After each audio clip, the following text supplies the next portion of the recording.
Hello my dear boys and girls. ரொம்ப நாளாக நம்ம சேனலில் நிறைய பேர் என்கிட்ட ரொம்ப ரிக்வஸ்ட் பண்ணிட்டு இருந்த ஒரு விஷயம் வந்து என்ன அப்படின்னா, யானின் சார் நீங்கள் நீட் எக்ஸாம் கொடுக்குற இம்பார்ட்டன்ஸை ஜேஇக்கு கொடுக்கவே மாட்டீங்க. எங்களுக்கு ஜேஇக்கு ப்ரிப்பேர் பண்ணணும்னு ஆசையாக இருக்குது. எனக்கு வந்து பார்த்திங்கன்னா ஒரு என்ஐடியில் போய் படிக்கணும், ஐஐடியில் போய் படிக்கணும் அப்படின்ற ஒரு கனவு இருக்குது. ஆனால் எனக்கு அதில் சரியான வழிகாட்டல் இல்லை. எனக்கு அதை எப்படி எக்ஸிக்யூட் பண்ணுறதுன்னு தெரியல. ஸோ ஜேஇக்கு ஸ்டடி பிளான் வேணும் அப்படின்ற ஒரு விஷயத்தை வந்து டெடிக்கேட்டடாக ரொம்ப பேர் கேட்டுகிட்டே இருந்தீங்க. இன்றைக்கி அதுக்கான நேரம் வந்தாச்சு. எக்ஸாக்டாக இன்னையில் இருந்து உங்களுக்கு ஜேஇ மெயின் எக்ஸாம் ஓகே எப்பயுமே ஜான்வரியில் நடக்கும், சரியா? ஸோ எக்ஸாக்டாக எத்தனை டேஸ் இருக்குது அப்படின்னா ஒரு 100 டேஸ் இருக்குது. இந்த நெக்ஸ்ட் 100 டேஸை நம்ம எப்படி சரியாக யூட்டிலைஸ் பண்ண போகிறோம், என்னென்னலாம் செஞ்சால் இப்போது கரெக்டாக இந்த 100 டேஸில் ஆரம்பித்து நம்மளால் வந்து பார்த்தீங்க அப்படின்னா அட்லீஸ்ட் ஒரு என்ஐடியில் ஒரு ஐஐடியில் சீட்டு செக்யூர் பண்ணணும் அப்படின்னா நான் பேசிக்காக என்ன செய்யணும், ஜேஇ மெயின்ஸை கிராக் பண்ணுறது எப்படி, அதுதான் உங்களுக்கு இதில் நான் அழகாக உங்களுக்கு சொல்ல போகிறேன், சரியா? ஸோ ஃபஸ்ட்டு வந்து நம்ம குட் பேட் அக்லி மாதிரி 3 விதமாக நம்ம பர்ஃபார்மன்ஸை பிரிச்சுப்போம். ஸோ இங்கே குட் பேட் அக்லிக்கு பதிலாக good, average and not good அப்படின்ட்டு சொல்லி நம்ம எஜுகேஷன் வேர்ஸில் எழுதிட்டேன், சரியா? ஸோ குட், நீங்கள் ஜேஇ ப்ரிப்பரேஷன் குட்டாக இருக்கீங்க அப்படின்னா ஏற்கனவே நீங்கள் சிலபஸை ப்ராப்பராக கவர் பண்ணிட்டு இருக்கீங்க, டெய்லி பிவிக்யூ கொஸ்டின்லாம் ப்ராக்டிஸ் பண்ணுறீங்க, அதே நேரத்தில் அப்பப்போ மார்க் டெஸ்ட்லாம் எடுத்து பார்க்குறீங்க அப்படின்னு அர்த்தம் இல்லைல்ல? சரி விட்டுரு. சரி, ஆவரேஜ் ப்ரிப்பரேஷன் அப்படின்னா என்ன? சிலபஸ் ஓரளவுக்கு கவர் பண்ணியிருப்பீங்க, ஆனால் பெருசாக கொஸ்டின்ஸு ப்ராக்டிஸ் பண்ணியிருக்க மாட்டீங்க, ஓகேவா? நாட் குட் அப்படின்னா என்ன? Everything is messed up. Sorry onion sir, JEE syllabus கூட எனக்கு ஃபுல்லாக என்னன்னு தெரியாது. எனக்கு இதுக்கு நல்லா படிக்கணும்னு தெரியும், ஆனால் எங்கேருந்து படிக்கிறது, எப்படி படிக்கிறது, நோ ஐடியா. அப்போது அது நாட் குட். இப்போ எனிவே நான் இந்த ஒவ்வொரு ஸ்டேஜில் இருக்கிற ஒவ்வொருத்தருக்குமே என்ன செய்ய போகிறேன் அப்படின்னா ப்ராப்பராக அதுக்கான ஸ்டடி பிளான்ஸை சொல்லிகிட்டே வரப்போகிறேன். ஒரு சில விஷயங்களை உங்ககிட்ட வந்து நான் ஞாபகப்படுத்திடுறேன். இப்போ இன்றைக்கி நான் இந்த வீடியோ அப்லோட் பண்ணும்போது வந்து பார்த்திங்கன்னா 24 செப்டம்பர். உங்களுக்கு வந்து பார்த்திங்க அப்படின்னா ஜான்வரி 21 அப்புறமா டேட் இன்னும் அனௌன்ஸ் பண்ணல, அது இன்னும் கூட லேட் ஆகும், 25, 26, 27 கூட போகும், சரியா? ஆனால் இப்போதைக்கு it will be after 21 January, okay? ஏன் அப்படின்னா இதெல்லாம் இதுக்கு முன்னாடி வருஷங்களில் நடந்த டேட்ஸ். ஸோ 2025 22ஆம் தேதியே வச்சாங்க, 2024 27ஆம் தேதி வச்சாங்க, 2023 24ஆம் தேதி வச்சாங்க. ஸோ அரௌண்ட் திஸ் டைமில் தான் உங்களுக்கு வந்து பார்த்தீங்கன்னா ஜேஇ மெயினோட ஃபஸ்ட் அட்டெம்ப்ட் இருக்கும். ஸோ அதனால தான் நான் என்ன சொல்கிறேன் அப்படின்னா தோராயமாக நம்மக்கிட்ட வந்து கண்டிப்பாக ஒரு 100 டேஸ் அப்படின்றது நிச்சயமாக இருக்குது. இப்போ கூட நீங்கள் வந்து என்ன செய்யலாம் அப்படின்னா அதுக்காக ப்ரிப்பேர் பண்ண ஆரம்பிக்கலாம், சரியா? ஸோ இந்த 100 டேஸ் தான் இருக்குது அப்படின்னும் போது நம்மளோட ஃபஸ்ட் அட்டம் உங்களுக்கு ஞாபகம் இருக்குன்னு நினைக்கிறேன். ஜேஇ எக்ஸாமை நீங்கள் 2 வாட்டி எழுதலாம். அதில் இந்த ஃபஸ்ட் அட்டெம்ப்ட் இருக்குல்ல, அதையே நம்ம டார்கெட் பண்ணுவோம், சரியா? ஏன் அப்படின்னா உங்களுக்குலாம் தெரியாத ஒரு விஷயத்த இப்போ நான் சொல்கிறேன், மார்க்கு வெர்சஸ் பர்சன்டைல், ஓகே? இப்போது நீங்கள் ஜேஇ எக்ஸாம் என்ன மாதிரி நேரத்தில் எழுதுறீங்க, அது ஃபஸ்ட் அட்டெம்ப்டில் எழுதுறீங்களா, செகண்ட் அட்டெம்ப்டில் எழுதுறீங்களா அப்படின்றத பொறுத்து இல்லை, கட் ஆஃப்ன்றது பர்சன்டைல் அப்படின்றது வந்து பார்த்தீங்கன்னா பயங்கரமாக அஃபெக்ட் ஆகும், ஓகேவா? எப்படி அப்படின்றத நான் சொல்கிறேன் பார். இப்போது JEE 2025 January attempt first attempt, நீங்கள் ஏப்ரல் எழுதுறது வந்து பார்த்தீங்கன்னா செகண்ட் அட்டெம்ப்ட். இப்போது உங்களுக்கு வந்து இதில் 2025 என்ன ஆச்சுன்னு பார்ப்போம். இது உங்களுக்கு தெரியாத ஸ்டார்ட்டாக இருக்கும், புரிஞ்சுக்க ட்ரை பண்ண. இப்போது 22ஆம் தேதி ஜான்வரி மார்னிங் எக்ஸாம் எழுதினவங்க இருக்காங்கல்ல, அவங்க வெறும் 158 மார்க் எடுத்தாலே அது 99% கன்வர்ஷன் ஆச்சு. இது கஷ்டமான கொஸ்டின் பேப்பர். இதில் 158 எடுத்தாலே தே கன்சிடர்ட் இட் ஆஸ் 99%. இதே வந்து 22ஆம் தேதி ஈவினிங் எழுதினவங்க இருக்கிறாங்க பாருங்கள், அவங்க 186 எடுத்தால் அது 99%. அதே மாதிரி வந்து பார்த்தீங்கன்னா திரும்ப 23rd மார்னிங் எழுதுகிறவங்களுக்கு 178 எடுத்தால் அது 99% அப்படின்னு சொல்லி இந்த பர்சன்டைல் கன்வர்ஷன்ஸ் எல்லாமே நம்மளால் இங்கே பார்க்க முடியும். இதில் அந்த ஃபஸ்ட் அட்டெம்ப்டில் ஒரு விஷயம் கவனிங்க, இங்கே ரெட் கலரில் நான் மார்க் பண்ணியிருக்கேன் பாரு. யார் யாரெல்லாம் 28ஆம் தேதி ஜான்வரி மார்னிங் எழுதுனாங்களோ 48 எடுத்தாலே 99%, 91 மார்க்கு, 96, 300க்கு நான் பேசுகிறது எல்லாமே எனக்கு 300க்கு 96 எடுத்தாலே 95%, 85 எடுத்தாலே 93%. இந்த மாதிரி வந்து பர்சன்டைல் கன்வர்ஷன்ஸு ஃபஸ்ட் அட்டெம்ப்டில் எழுதினவங்களுக்கு இருந்திருக்கு, சரியா? இப்போ அப்படியே செகண்ட் அட்டெம்ப்டில் பார்ப்போம். இது இருக்கிறதுலே லோவஸ்ட்டு இருக்கிறதுலே ஹையஸ்ட்டுக்கான கம்பேரிசன், சரியா? ஃபஸ்ட் அட்டெம்ப்டில் இப்போது 200 எடுத்தால் 99ன்றது ஃபஸ்ட் அட்டெம்ப்டில் நடந்திருக்கு. இது இருக்கிறதுலே okay lowest and highest comparison first அட்டெம்ப்டில். அப்படியே கீழே செகண்ட் அட்டெம்ப்ட்டுக்கு வா, ஏப்ரல் அட்டெம்ப்ட்டு அதில் வந்து பாரு இங்கே இருக்கிறதுலே லோவஸ்ட் என்ன 148 எடுத்தாலே 99. இங்கே அப்படி இல்லை, 172 எடுத்தால் தான் 99. 180 இங்கே வந்து பாரு 96 இருக்குது, ஆனால் இங்கே வந்து 118 எடுத்தால் தான் 95. ஓகே, 106 எடுத்தால் தான் 93. ஆனால் இங்கே பாரு 85 எடுத்தாலே தே கன்சிடர்ட் இட் ஆஸ் 93.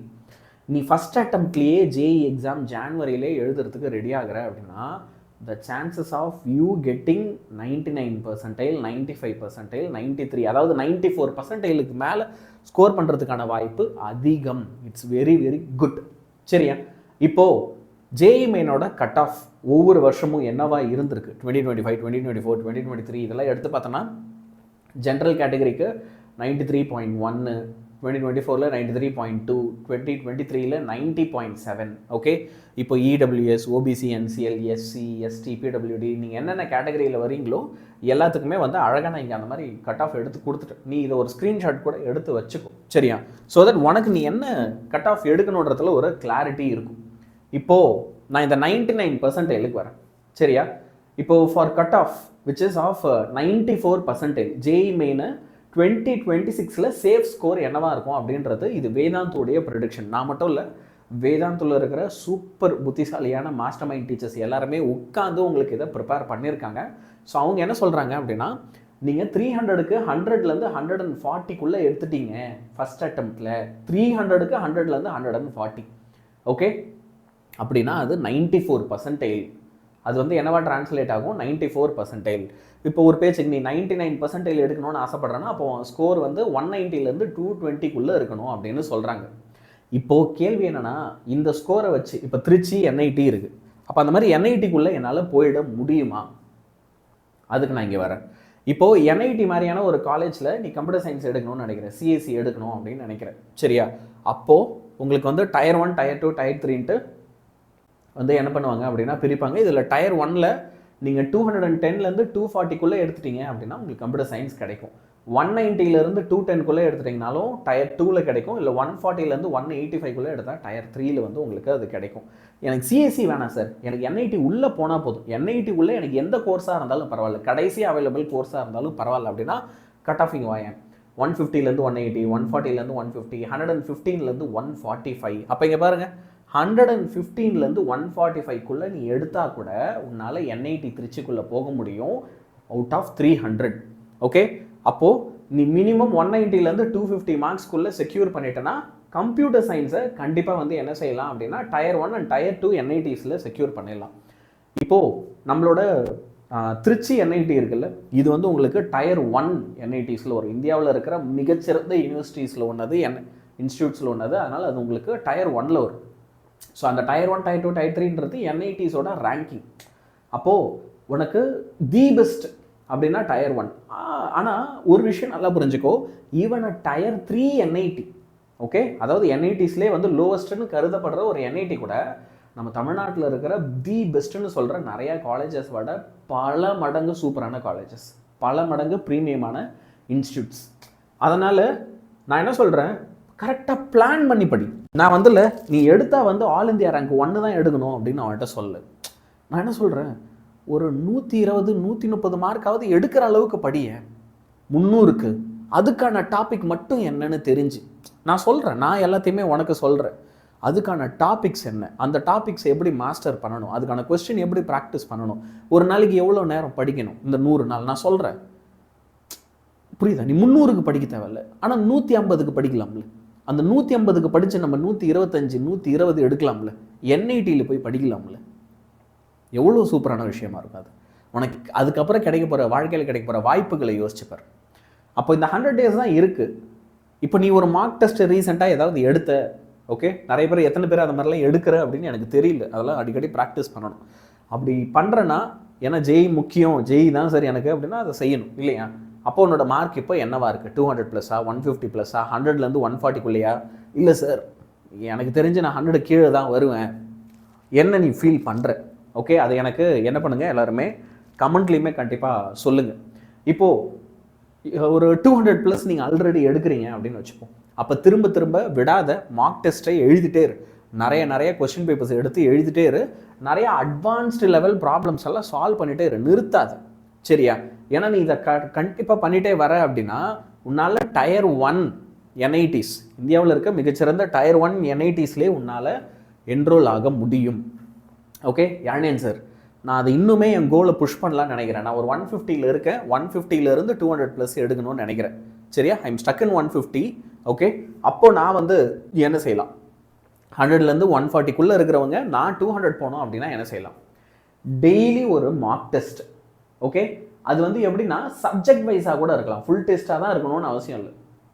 ஃபிசிக்ஸ்னால் ஃபிசிக்ஸில் மட்டும் ஒரு டெஸ்ட், அதில் என்னென்னலாம் தப்பு பண்ணுறோன்னு பாரு, அந்த தப்பெல்லாம் வந்து திரும்ப ரிவைஸ் பண்ணு, அந்த டாபிக்ஸில் இருக்கிற ஃபார்முலா படி அந்த ப்ராப்ளம்ஸ் எல்லாம் திரும்ப போட்டுப்பாரு. ஏன்னா இன்றைக்கி வர நிறைய மார்க் டெஸ்ட்டு ஆன்சர் கீஸு சொல்யூஷனோடு கொடுத்துட்றாங்க, ரேங்கோடு கொடுத்துட்றாங்க. அப்புறம் அதிலிருந்து பிவைக்யூ, போன வருஷத்தில் இதே டாப்பிக்கில் என்ன மாதிரி கொஸ்டின்லாம் கேட்டாங்க அப்படின்றத பிவைக்யூஸாக சால்வ் பண்ணி பாரு. சரியா சரி, இப்போது ஆனால் நான் வந்து பிலோ 100 கேட்டகரியில் இருக்கேன், நான் என்ன பண்ணுறது, நான் இன்னும் ஸ்டார்ட்டே பண்ணல, இன்றைக்கி தான் நான் ஆரம்பிக்கவே போகிறேன். சரியா, அப்படி இருக்கும்போது நீங்கள் சொல்கிற ஒரு 120 125 எடுக்கிறது எப்படி? ஓகே, இப்போ என்னன்னா நீ நிறைய பிவைக்யூ ப்ரீவியஸ் இயர் கொஸ்டின் எல்லாத்தையும் சால்வ் பண்ணு. புரியுதா, ஜேயில் கடைசி ஒரு 5 வருஷம் என்னென்ன கொஸ்டின் பேப்பர் வந்திருக்கோ எல்லாத்தையும் எடுத்து சால்வ் பண்ணு. கொஸ்டின் என்னன்னு படி, அதை நீயே ட்ரை பண்ணு. உனக்கு எங்கேயாவது வந்து ஆன்சர் தெரியலையா, அப்போ அதோட சொல்யூஷன் என்னன்னு பாரு, திரும்ப அதோட கான்செப்ட் என்னன்றத மறுபடியும் ரிவைஸ் பண்ணு. இப்போ அந்த கான்செப்டை படிச்சிட்டியா? ஓகே, இப்போது திரும்ப நம்ம இது ஃபஸ்ட்டு ப்ராப்ளம் தப்பாக போட்டோம்ல, அதே மாதிரி இன்னும் ஒரு 5-6 ப்ராப்ளம் எடுத்து ட்ரை பண்ணிப்பாரு. இப்போ தான் கான்செப்டை ரிவைஸ் பண்ணோம், திரும்ப சால்வ் பண்ண முடியுதா அப்படின்றத பாரு. இதை திரும்ப திரும்ப செஞ்சுட்டே இரு. சரியா, இப்போ இதை திரும்ப திரும்ப ப்ராக்டிஸ் பண்ணிவிட்டு திரும்ப மார்க் டெஸ்ட் எடு. நிறைய பேர் என்ன நினைக்கிறோன்னா, இதெல்லாம் நான் தனியாகவே படிச்சிருவேன் அப்படின்னு நினைக்கிறோம். இதுக்கு உனக்கு ஒரு சப்போர்ட் வேணும், ப்ராப்பர் டெஸ்ட் ப்ராக்டிஸ் அப்படின்றது இருக்கணும். அந்த டெஸ்ட் ப்ராக்டிஸில் நீ உன் பேப்பரை கரெக்ஷன் பண்ணி என்ன தப்புன்றதை திரும்ப திரும்ப செக் பண்ணணும். இதுக்கு ஒரு ப்ராப்பர் டிசிப்ளின் வேணும். நம்மளை ஒருத்தர் போட்டு புஷ் பண்ணினே இருந்தால் தான் இதெல்லாம் நடக்கும். சரியா, ஒரே ஒரு சின்ன விஷயம் எக்ஸாம்பிளாக சொல்லுவேன். இப்போது நீ கிரிக்கெட்டர்ஸ்லாம் எடுத்துக்கோங்க. இப்போ ஒரு பேச்சுக்கு சச்சினாக இருக்கட்டும், தோனியாக இருக்கட்டும், விராட் கோலி, ரோஹித் சர்மா, இன்றைக்கி ட்ரெண்டில் இருக்கிற பிளேயர்ஸ் யாராவது, சுபம் கில், ஹார்திக் பாண்டியா, நீங்கள் எந்த பிளேயர் வேணால் எடுத்துக்கோங்களேன். தேர் ஆல் வெரி சின்சியர் பிளேயர்ஸ். சூப்பராக பர்ஃபார்ம் பண்ணுவாங்க, நாட்டுக்காக சூப்பராக விளையாடுவாங்க. ஆன் தேர் பெஸ்ட் டேஸ் வந்து யாராலையும் அவங்கள அசைக்கவே முடியாதுன்ற அளவுக்கு அப்படி அந்த அட்டிப்பாங்க போட்டு. பவுலர்ஸில் எடுத்துக்கோ, வி ஹாவ் ஜஸ்பித் பும்ரா இருக்காப்புல. Okay, we have phenomenal talent. ஆனால் இந்த டேலண்ட்டுக்கெலாம் கூட கோச்சு அவங்கள சப்போர்ட் பண்ணுறதுக்கு சப்போர்ட் ஸ்டாஃப்னு நிறைய பேர் வேணும். அவங்க ஒரு ப்ராப்பர் சிஸ்டம் இருக்கணும். ஏன்னா பின்னாடி இருந்து நம்மளை யாராவது புஷ் பண்ணிகிட்டே இருந்தால் தான் நிறையா நேரத்தில் வந்து பார்த்திங்கன்னா நம்மளால் சாதிக்க முடியும். இதை ஏன் நான் சொல்கிறேன்னா, நீ ஜேஇ ப்ரிப்பேர் பண்ணுறேன்னா அப்போ உனக்கு இதெல்லாம் புஷ் பண்ணுறதுக்கு உன்கிட்ட ப்ராப்பரான ஷெட்யூல் இருக்கா, அதை நீ ஃபாலோ பண்ணுறியா, அதுக்குன்னு அட்லீஸ்ட் ஒரு டெஸ்ட் சீரீஸாவது வச்சுருக்கியா. ரெண்டாவது வந்து பார்த்தீங்க அப்படின்னா ரொம்ப முக்கியமான விஷயம், அதுக்குன்னு டெடிகேட்டடாக நீங்கள் ஏதாவது கோச்சிங் கிளாஸஸ் போறியா, இதெல்லாம் பார்த்துக்க. நானே பண்ணிப்பேன். ஜேஇ கஷ்டம், மற்றது ஸ்டேட் போர்டு ஓகே, ஜேஇ கஷ்டம். அதுக்கெல்லாம் ஃபினாமினலான ட்ரைனிங் வேணும். அந்த மாதிரி ட்ரைனிங்லாம் நிறைய பேர் எடுத்துகிட்டு இருக்காங்க. சரியா, ஸோ இப்போ நீ என்ன செஞ்சு வச்சுருக்கணும், நீ ஜேஇயில் இப்போ நான் ஒரு 93+ மேலே வந்து பெர்சன்டேஜ் எடுக்கணும், கட் ஆஃப் எடுக்கணும்னு நினைக்கிறேன். அப்போது உனக்கு சாப்டர் வைஸாக ஹெவி வெயிட்டேஜ் டாபிக்ஸ் என்னெல்லாம் இருக்குன்னு தெரியணும். அப்போ அந்த டாபிக்ஸில் இருந்து நீ என்ன செய்யணும், நிறையா மார்க் டெஸ்ட்டை ப்ராக்டிஸ் பண்ணணும். ஸோ நான் என்ன பிளானில் இருக்கேன் அப்படின்னா, ஏக்லைவா டெஸ்ட் சீரீஸ் கிட்டத்தட்ட இந்தியாவில் இருக்க மிகச்சிறந்த டெஸ்ட் சீரீஸில் ஒன்று, அது தி பெஸ்ட்டு டெஸ்ட் சீரீஸில் தி பெஸ்ட்டு, ஒன்றுலாம் இல்லை. ஏன் அப்படின்னா இதோட ப்ரிப்பரேஷனில் ஐ ஆம் ஆல்சோ இன்வால்வ்ட். ரீசெண்டாக I had made trips to Bangalore where I visited Vikas Agarwal sir for this. And இதுக்கு பின்னாடி ஒரு மிகப்பெரிய ரிசர்ச், மிகப்பெரிய ஒர்க் ஒன்று போயிட்டுருக்கு. அதை பேஸ் பண்ணி தேர் ப்ரிப்பேரிங் கொஸ்டின் பேப்பர்ஸ் வேதாந்தோல. சரியா, ஸோ ஒரு டெஸ்ட் சீரீஸை வந்து நான் உங்களுக்காக கொண்டு வரேன். ஸோ இந்த டெஸ்ட் சீரீஸை யூட்டிலைஸ் பண்ணி அடுத்த 100 days உன்னால் என்ன செய்ய முடியும் அப்படின்னா சாதிக்க முடியும். அது எப்படி அப்படின்றதையும் நான் உனக்கு சொல்கிறேன். ஓகேவா, இப்போ இது செப்டம்பர், அக்டோபர், நவம்பர், டிசம்பர், ஜான்வரியில் தான் வந்து உனக்கு லாஸ்ட் வீக்கில் ஃபஸ்ட் அட்டெம்ப்ட் டெஸ்ட்டு நடக்கும். இந்த செப்டம்பர்லேருந்து நவம்பர் வரைக்கும் நம்ம கான்சென்ட்ரேட் பண்ண வேண்டியது என்ன அப்படின்னு பார்த்தோன்னா, உனக்கு ஒரு 69 days 70 days இருக்குது அப்படின்னா ஒரு நாளைக்கு 81 PVQ சால்வ் பண்ணணும். இங்கே பாதி பேர் நான் வீடியோ இங்கே நிறுத்திக்கிறேன், சாரி பாய் கொன்னுடும். சாதிக்கணும்னா கஷ்டப்பட்டு தான் ஆகணும். பார்த்தாவது போடு, கண்ணாலேயாவது பாரு, பார்த்தாவது போடு. புரியுது? 81 PVQ per day. சரி 81 அது என்ன 1 80 குறைச்சிக்கோங்க, சரி வச்சுக்க. ஆனால் பார், சால்வ் பண்ணு. இது நீங்கள் எனக்கு வீடியோவாக நீங்கள் நடத்துகிறீங்களா யானேன் சார், நான் வீடியோவாக பார்த்துக்கிறேன், நான் பண்ணுறேன். ஆனால் இறங்கி பண்ணணும். ஓகே, ஒரு நாளைக்கு நீ 81 பிவைக்யூன்னு சால்வ் பண்ணால் கூட உன்னால் இந்த டைம் பீரியடில் வந்து 5589 பிவைக்யூ மொத்தமாக சால்வ் பண்ண முடியும். இது நீ சால்வ் பண்ணது, நாங்கள் வைக்கிற டெஸ்ட்டு, நாங்கள் கொடுக்குற கொஸ்டின் பேப்பர் எல்லாத்தையும் சேர்த்து.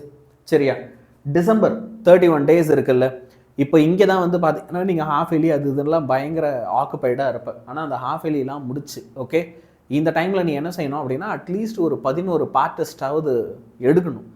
இது வாழ்க்கையில் சாதிக்கணும் அப்படின்னா கொஞ்சம் அது கஷ்டமாக தான்டா இருக்குது, ஈஸியாலாம் இல்லை.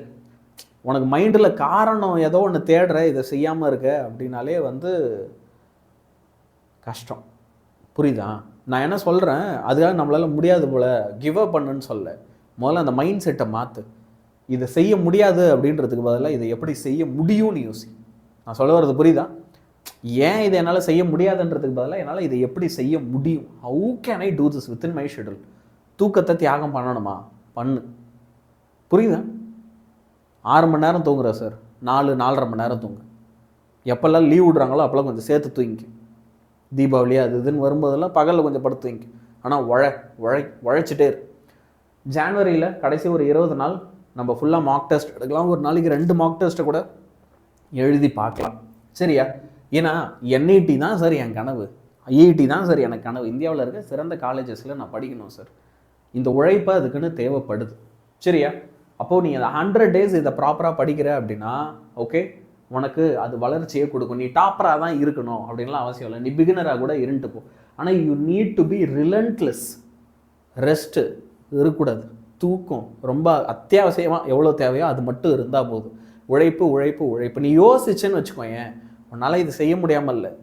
உனக்கு ஒரு சில விஷயங்களை, உனக்கு சந்தோஷம் தரக்கூடிய ஒரு சில சின்ன அற்பமான விஷயங்களை நிறைய நேரத்தில் சாக்ரிஃபைஸ் பண்ண தைரியம் இருக்காது. அவ்வளோதான். அற்பமான ஒரு சந்தோஷம், அந்த சந்தோஷத்தை விட்டு கொடுக்குற தைரியம் இருக்காது ஒரு நாள். ஆனால் அது நம்மளை அப்படியே மூழ்கடிச்சிரும். அதை மட்டும் சொல்கிறேன், ஞாபகம் வச்சுக்கோ. சரியா? ஸோ 5000 questions நீ சால்வ் பண்ணணும், அவ்வளோதான். நீ 5000 கொஸ்டினை சால்வ் பண்ண அப்படின்னா உன்னால் இப்போ கூட என்ஐடி கிராக் பண்ண முடியும். ஒரு என்ஐடியில் போய் உன்னால் என்ன செய்ய முடியும், படிக்க முடியும். அதுக்காக நாங்கள் கொண்டு வர ஒரு டெஸ்ட் சீரீஸ் தான் இந்த ஏக்லைவா டெஸ்ட் சீரீஸ். இதை பற்றின நிறைய இன்னும் தகவல் எல்லாமே நாளைக்கு உங்களுக்கு லைவ் செஷனில் சொல்லித்தரப்போகிறேன். ஓகே, நாளைக்கு லைவு ஒரு 7-7:30 மணிக்கு நம்ம சேனலில் இருக்குது. இன்னுமே நிறையா சொல்கிறேன். அந்த ரொம்ப லேட்டாக இந்த வீடியோ பார்க்குறேன் சார், 2-3 நாள் நீங்கள் அப்லோட் பண்ணி தான் நான் பார்க்குறேன் அப்படின்னா ஒன்றும் பிரச்சனை இல்லை. அப்படின்னா இப்போவும் நீ ஆரம்பிக்கலாம், ஒன்றுமே பிரச்சனை இல்லை. 100 நாள்ன்றது 90 நாள் தான் இருக்குது, 85 நாள் தான் இருக்குது. பரவாயில்ல, படி, அச்சீவ் பண்ணு. சரி, பாய் பாய்.